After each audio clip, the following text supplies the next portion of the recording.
दिनै बे सिउगुरि प्राइभानि सिङाव थानाय खासपुर गामिनि आंनि गासै 29 न'खर बिसोरो न'खरनिफ्राय साफा साफा फैनानै दिनै आंजों जयेनिं जाफैदों टटेल 29 न'खर मोनसे बारायफैबावबाय 28 न'खर जादों दा बिथांमोना गोदोबो फुरा आंनिनो जानानै खामानि मावग्राखामोन एकदम बिपिएफनि खामानि मावग्रा बिसोरो गामि एरियायाव थैदां सान हर जिरायाबालानो नाथाय बिथांमोना दिनैहाय आंनि खावलायनायाव आंजों फिन फैफिनबाय बिजेपिआव आंजों जयेनिं जाफैबाय बेनि थाखाय आं बे खासपुर गामिनि रायजो राजा साफ्रोमखौबो रोजा रोजा साबायखर बावो गासिबो फैजोबाखै न' डाउट सिगाङाव आरो माखासे फैखानाय दं बिसोर नुजाफैयाखै दा दिनै गोदानै 29 न'खर आरो जाबावबाय लाहनफोरनि माखासे दं 6 न'खरसो न'खरबा लाहनफोरनि बाखि बे गासिबो बे 27 न'खरा जिहेतु बे ओनसोला नोंथांनिनो समस्थिनि सिङाव गोग्लैयो बेयाव लामा आरो दालांनि जेंनाखौ नुनो मोननाय जादों लामा सामायाथ' नंगौ सैथो खोथा आंबो बिटिसिआव खेबसेल' एम जानो मोनदों बे एम जानायाव आं गासिबो हाजोबाखै दा आङो एमसिएलए महरै दंथ'यो एमसिएलए हिसाबै आंहा बिदि सेरोखोम फान्ड गैया जा सरखारनि मोननाय जों बेजोंनो एफा एनै खामानिखौ मावबाय थादों निस्सय फैगौ जुदि बिटिसिआव जुदि देरहासार जानानै भायग'नि अननायाव बा इसोरनि अननायाव जुदि एम मोनोब्ला निस्सय आं बे ओनसोलनि डेभेलपमेन्टखौ मावनानै होगोन होननानै आं बिथांमोननोबो खोथा होखाबाय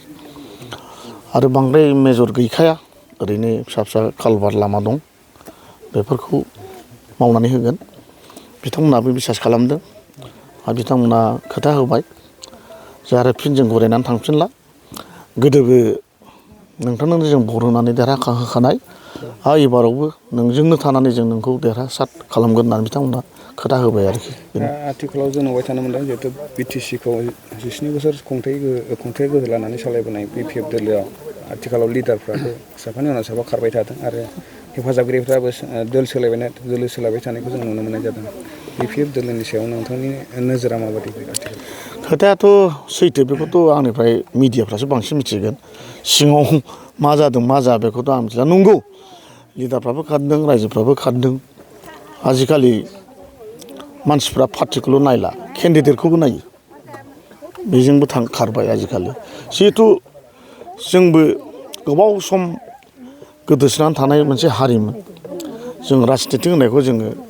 जेबो बुजियामोन दिनै लासै लासै जोंनि बर' हारिया खेबथाम सुक्ति जाखांनायनि उनाव राजनितिखौ बुजिनो हाबाय बे हिसाबैनो दिनैहाय सोरबा हयथ' गावबा गावनि फिउचारखौ नायनानै सोलायदों जानो हागौ आरो सोलायखागोन बेल' नङा जोंनि बे बड'लेण्डआवल' नङा मोनफ्रोमबो दोलोआवनो मोनफ्रोमबो पार्टियाव लिडारफ्रा सोलाय सोल' थाखायो बे जाबाय थाखागोन आरो बेखौ रावबो हमथानो हाखाया बयनिबो दरजाया खुला बेखौ बयबो मिथिखायो दा थिग बिदिनो जागासिनो दं आरोखि बेनि अनगायैबो दिनै गुबुन जायगायावबो आरो जयेनिं हाबाफारिखौ लागोन नामा नोंथाङा आंहा दा मोनसे जायगायाव दंबावो 15 न'खर आंथ' मानसि हिसाब लाया न'खर हिसाबसो लायो आं न'खर हिसाब लाबासो नों मानसिखौ मोनजोबगोन ना नङा होमबा बे हिसाबै बे माबा आफलागाव प्राइमारि थुरिबारि होननाय गामियाव दा 15 न'खर दिनैहाय जयेनिं जागोन बिथांमोना दा नेगासिनो दं आं बाव थांनो ओंखारबाय आरोखि दा बेनोसै